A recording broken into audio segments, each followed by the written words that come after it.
당신은 게으른 사람이 아니라 굉장히 잘하고 싶은 사람입니다. 보통 자신이 중요하게 여기는 일이나 결정을 잘 미루지 않는다. 가령 스타일을 중시하는 사람이라면 옷 쇼핑을 미루지 않을 가능성이 크다. 반면 저축을 중시하는 사람이라면 쇼핑은 뒤로 미뤄두고 오래된 리바이스 청바지를 헤어질 때까지 입을 확률이 높다. 기본적으로 둘 다 옳고 그름을 판단할 수 있는 행동이 아니다. 다만 우리가 우선시하는 가치는 미루는 행위의 유형에 영향을 미친다. 미루기는 우리 삶의 거의 모든 영역에서 나타난다. 학교 숙제나 직장에서 받은 업무를 시작도 않거나 끝내지 못하는 상황을 가장 쉽게 떠올릴 수 있다. 하지만 단순히 맞춰야 할 기한을 넘기는 것만이 미루기는 아니다. 전화를 걸거나 서류를 작성하는 일, 조사나 연구를 진행하는 일, 도움을 요청하는 일도 미룬다. 직장이나 학교와 관련한 사항이 아니더라도 일상 속 잡다한 일거리나 집안일, 봄맞이 대청소, 식료품 구매, 심부름 등의 일도 미룬다. 이게 다가 아니다. 공과금 납부, 가계 예산 세우기, 대출금 차환 혹은 상환하기, 세금 신고하기 등 돈과 관련해 처리해야 할 일도 미룬다. 할머니께 전화하기, 초대장에 회신하기 등 대인관계 유지에 필요한 일도 미루고 개인 신상 관리를 위한 일도 미룬다. 병원 치료 예약을 하거나 교회를 가거나 책을 읽고 취미를 개발하는 일은 시작도 못한다. 건강이 가장 까다로운 부분이다. 건강검진을 예약하거나 더 유익한 방식의 다이어트를 시작하는 일도, 금연도, 금지도 미룬다. 어떠한 형태든 활동이나 과업, 행동습관, 결정이 있는 곳에는 미룰 여지가 있다. 무언가를 시작하려면 불안함부터 느낀다. 미루는 사람은 대개 적은 양의 일을 지금 하기보다는 더 많이 일하더라도 나중에 하는 편을 택한다. 이는 과업을 시작할 때 느끼는 불확실성, 무기력함, 짜증과 같은 감정과 일부 관련이 있다. 미루는 사람은 미래의 감정이나 장기적인 목표보다 현재의 감정에 더 집중한다. 더욱이 이들은 보통 사람보다 과업의 실증을 더 잘 느끼는데 미루지 않는 사람보다 쉽게 따분함을 느끼기 때문으로 보인다. 실증은 더 부정적인 감정으로 확대되고 결국 그러한 감정을 피하는 과정에서 미루려는 충동은 더 강해진다. 회피라는 감정 대응 전략은 미루기에 큰 영향을 미친다. 완벽한 타이밍은 없다. 과업에 필요한 시간을 과대평가하면 미루기의 수렁, 즉 완벽한 타이밍을 기다린다는 늪에 빠질 수밖에 없다. 피곤하지 않을 때, 영감이 넘쳐 흐를 때, 꼭 해야 할 일이 없을 때, 급한 상황일 때, 그리고 과업을 마치는 데 필요한 모든 재료가 갖추어져 있는 때가 바로 일을 하기에 완벽한 타이밍이다. 하지만 사실 우리는 지금 피곤하고 별로 할 마음이 없고 더 재미있는 일도 있고 적어도 오늘은 그 일을 마칠 시간이 충분치 않다. 하지만 설령 지금 상황이 여의치 않다고 해도 시작은 할 수 있다. 무슨 일이든 더 작은 단위로 쪼갤 수 있으므로 당장 처음부터 끝까지 할 시간이 없다 하더라도 1분은 끝낼 수 있다. 완벽한 타이밍은 유니콘과 같다. 존재하지 않는다는 말이다. 예컨대 유튜브에 올라온 유산소 운동 영상을 보며 홈트레이닝을 시작하려는 사람에게 완벽한 타이밍은 찾아오지 않는다. 에너지가 넘치거나 훨씬 더 재미있는 일이 없을 때는, 실제로 운동할 마음이 드는 때는 오지 않는다. 목표를 반드시 이루고 싶다면 시기가 적절하지 않더라도 실행에 옮겨야 한다. 인정하자. 세상은 우리 삶에 할 일 하나 없는 여유란 절대 주지 않는다. 일을 미루면 벌어지는 일들, 온갖 마음의 건강이 나빠진다. 미루기는 스트레스를 유발하고 스트레스는 우리 신체의 여러 심리적 과정을 활성화하며 면역력을 떨어뜨리고 염증 처리 능력에 악영향을 준다. 그 결과 고혈압이나 심장병 등 건강 문제가 발생할 가능성이 커진다. 더욱이 스트레스 반응은 운동이나 건강한 식습관 유지, 충분한 수면 등 건강 유지 활동을 하려는 우리의 의욕을 꺾는다. 금전적 손해가 발생한다. 만성적인 미루기가 해치는 건 우리의 몸과 마음만이 아니다. 우리의 지갑도 포함된다. 미국 세무 컨설팅 기업인 H&R 블록이 실시한 2002년 연구에 따르면 미국인의 40%는 4월이 돼서야 세금을 신고하는 것으로 나타났다. 지연 가상금이나 급하게 처리하는 과정에서 생기는 실수 등 세금 신고를 늦게 한 탓에 발생한 금전적 손해는 인당 평균 $400에 달했다. 이러한 이유로 인해 2002년에는 4억 7,300만 달러 이상의 세금이 과잉 납부되었다. 동일한 연구에 따르면 많은 미국인은 노후 자금 마련도 미루는 것으로 나타났다. 은퇴 후 취미생활을 즐기거나 댄스 플로어에서 마카레나 춤을 추거나 멕시코에 있는 개인 소유의 해변에서 칵테일을 마시며 시간을 보내는 대신 여전히 아침부터 저녁까지 일하고 있으리라는 것이다. 은퇴 자금이 없기 때문이다. 미루기는 그 외에도 소소한 방식으로 다양한 금전적 손해를 일으킨다. 청구 대금을 제때 납부하지 않아 연체료가 발생하거나 환불 기간을 놓친 탓에 잘못 주문한 스웨터를 어쩔 수 없이 입게 되거나 늦장을 부려 대중교통 대신 택시를 타고 공항에 가는 등의 경우처럼 말이다. 결과물의 질이 떨어진다. 미루기는 우리의 금전 상태에도 해를 끼치지만 결과물의 질도 해친다. 학교에서는 과제나 시험 성적, 평점이 낮거나 수업을 중도에 포기하는 형태로 나타난다. 하지만 졸업 후에도 이들의 미루기는 다시 결과물의 질 저하로 이어진다. 인간관계를 망친다. 당신이 부모나 사업가가 아니더라도 미루기는 당신의 인간관계를 해칠 수 있다. 동료의 이메일이나 전화에 때맞춰 응답하지 않거나 배우자나 연인 사이에 발생한 문제를 대화로 해결하는 대신 뒤로 제쳐놓거나 친구들과 계획 세우는 일을 미적거린다면 결국 주변 사람들과의 사이에서 불필요한 문제를 만들게 된다. 즉, 나의 미루기가 우리의 골칫거리, 우리의 분노와 짜증으로 바뀌는 것이다. 그런데 일단 기분은 좋다. 여러 문제를 발생시키긴 하지만 미루면 일단 기분은 좋다. 빨래를 개고 예산을 짜고 이력서를 마저 작성하는 것보다 넷플릭스를 보고 인스타그램 피드를 새로 고침하고 인터넷 쇼핑을 하며 저녁을 보내는 편이 훨씬 더 즐겁다. 적어도 지금 당장은 말이다. 물론 나중에 가서는 중요한 일을 미룬 대가를 치러야 한다. 여기에서 대가는 임박해서 일을 끝내느라 저급해하며 스트레스 받는 것, 목표를 달성하지 못해 의기소침해지는 것, 미완성된 과업이 잔뜩 쌓여있는 모습을 보며 패배감을 느끼는 것, 나의 미루기가 사랑하는 사람에게 미친 영향에 수치스러움을 느끼는 것을 의미한다. 결국 반복되는 악순환과 거듭된 자신을 향한 실망이 부르는 죄책감은 우리가 미룬 대신 선택한 활동이 선사하는 즐거움의 정도를 희석한다. 미루기 때문에 생긴 스트레스가 편도체를 자극하는 상황에서는 비록 이 선택이 앞으로도 많은 문제를 일으킨다 해도 당장 만족감을 줄 수 있는 일에 집중하게 된다. 미루기는 감정의 문제다. 미루기는 사실 행동도 행동이지만 감정의 문제이기도 하다.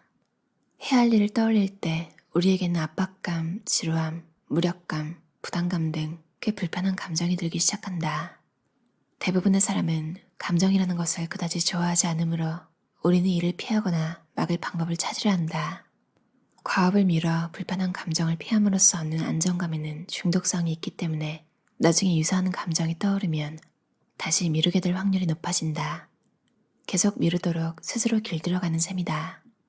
자존감이 자신에 대한 평가라면 자신감은 내가 잘할 수 있다는 믿음이다.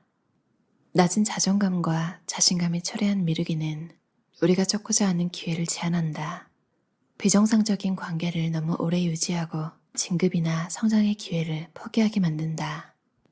결국 당신은 굉장히 얕은 삶을 살면서 스스로 이 정도 자격밖에 없다거나 이게 최선이라고 생각한다. 낮은 자존감과 자신감을 이유로 미루는 사람 역시 ADHD나 우울증, 불안장애와 마찬가지로 과업을 시작하거나 끝내기를 어려워한다. 하지만 다른 점은 자신이 성공을 추구할 자격이 없거나 과업을 완수할 능력이 없다는 믿음에서 미루기가 비롯된다는 데 있다. 낮은 자존감과 자신감으로 인한 미루기는 대개 자신이 누릴 자격이 있는지, 능력을 있는지 하는 의심과 관련이 있다. 때문에 이러한 생각을 극복하는 게 중요하다. 다른 질환과 마찬가지로 자존감 혹은 자신감과 관련한 문제를 겪고 있다면 개별 치료를 제공하는 의사나 심리 전문가를 찾는 게 최선의 방법이다. 자존감이나 자신감이 낮은 사람은 자신에게 목표를 좇을 능력이 부족하다고 믿는 탓에 일자리에 지원하거나 회사를 세우거나 책을 쓰는 일을 미룬다. 드물게 자신감이 생겨 일을 벌여도 곧 스스로를 말리며 그만둔다. 목표를 구체적으로 세우자. 흔히들 체중 감량, 친구들과 더 많은 시간 보내기, 술 덜 마시기 등과 같은 광범위한 목표를 세운다. 겉으로 봤을 때 이 다짐들은 유익해 보이지만 달성하긴 힘들다. 구체적이지 않기 때문이다. 체중을 얼마만큼 감량할 예정인가? 물을 많이 마셔서 늘어나는 체중도 감량 대상에 포함되는가? 순수 근육의 양이 증가하는 경우에는 더욱이 목표의 범위가 너무 넓으면 진도를 파악할 방법도 없다. 목표를 구체적으로 정의하려면 5가지 기준을 맞춰야 한다. 구체적일 것, 측정 가능할 것, 달성 가능한 목표일 것, 관련성을 지닐 것, 기한을 정할 것. 각 기준의 앞글자를 따면 스마트가 된다. 목표를 구체적으로 정의하면 우리가 제대로 나아가고 있는지 파악할 수 있고 이는 다시 동기를 부여한다. 목표를 정의할 때에는 최대한 구체적으로 설정하자. 과제하기는 추상적이다. 반면 역사 과제하기는 구체적이다. 측정 가능한 목표란 수치로 확인할 수 있어야 한다는 의미다. 시간을 얼마나 투자할 것인지, 어떤 빈도로 수행할 것인지 등이 이에 속한다. 미루기 어려운 환경을 만들자. 집에 건강한 음식만 있다면 마치 과자를 집어들듯 샐러리를 선택하게 될 거다. 미루기를 유발하는 흥미로운 무언가가 주변에 없다면 일을 하기로 선택하는 게 훨씬 쉬울 거다. 당신이 미루는 대신 선택하는 활동을 파악하고 이것을 없애려면 어떻게 해야 할지 고민하자. 미루는 대신 배우자와 TV 보는 쪽을 택하는 경우가 잦다면 아예 도서관으로 가자. 생산성을 해치는 장애물을 최대한 많이 파악해 접근을 막아버리자. 목표에 도움이 되지 않는 일은 과감히 잘라내자. 목표에 직접적인 도움이 되지 않는 과업을 지워 목록을 다듬자. 우선 목표를 확실히 정해야 한다. 삶의 질에 미칠 영향을 고려하자. 동기는 감정으로부터 시작된다. 미래의 나는 무엇을 원할까? 떠오르는 순간 실행하자. 말 그대로다. 무엇을 해야 하겠다는 생각이 들면 곧장 해치우자. 떠오르자마자 해야 한다. 몇 초만 지나면 뇌가 그것을 하지 말자며 우리를 유혹할 테니 우리 결정을 반복하도록 만들기 전까지의 그 짧은 순간을 기회로 활용하자. 이 방법은 할 일 목록에 사소한 잔업이 쌓이는 상황을 막아준다. 나중에 자잘한 것들을 떠올리기 위해 머리를 굴리며 에너지를 낭비할 필요가 없다. 더욱이 일을 미루면 다시 동기를 끌어모아야 하는데 과업이 따분한 경우 이는 쉽지가 않다. 생각나는 일을 즉시 처리하면 어렵사리 유혹을 끌어올릴 필요도 없다. 성공적으로 완수한 자신의 모습을 떠올리자. 인생의 목표를 떠올리자. 집중력을 방해하는 것을 제거하라. 타이머를 적극 활용하자.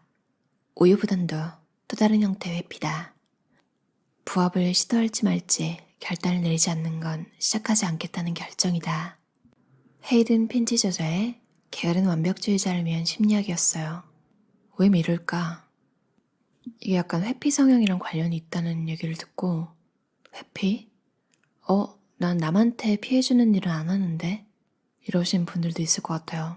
저도 행동을 생각해보니까 남이 엮여있으면 이제 그 사람한테 피해를 주니까 무조건 해내는데 나만 엮인 일, 나만 안 하고 나만 피해보면 되는 일 그런 걸 쉽게 회피해버리고 관두는 게 어떻게 보면 내가 자신감이 크지 않고 난 뭐 이 정도면 되지 뭐 이 정도? 그러니까 내가 좋은 걸 가지지 않아도 된다 이런 식으로 나를 대접하고 있었나? 그런 면으로도 생각을 해보게 되고 굉장히 뜨끔한 이야기가 많더라고요. 근데 다행히 이렇게 해결책 부분에서 보면 굉장히 많이 실행을 하고 있더라고요. 몇 년 전에 비하면 나도 참 많이 나아졌구나. 이렇게 내가 나를 좀 칭찬해주기도 하고 이런 면에서는 많이 좋아진 것 같다는 생각에 기분이 또 좋게 됐어요. 참 게으른 완벽주의자. 그러니까 이게 되게 어떻게 보면 매력적으로 들리기도 하고 욕을 좀 완곡하게 한 것 같기도 하고 나 게으른 완벽주의자야 이런 말 하시면서 거기에 이제 그런 포지션에 만족하시면 안 되겠죠.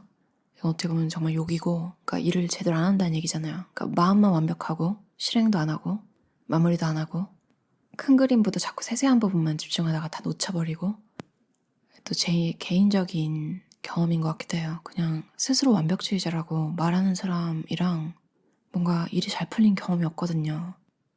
제가 봤을 때 진짜 완벽한 사람은 그냥 하더라고요. 그냥 일을 하고 막 시간을 내가지고 나는 완벽주의자라서 일을 이렇게 해야 돼요.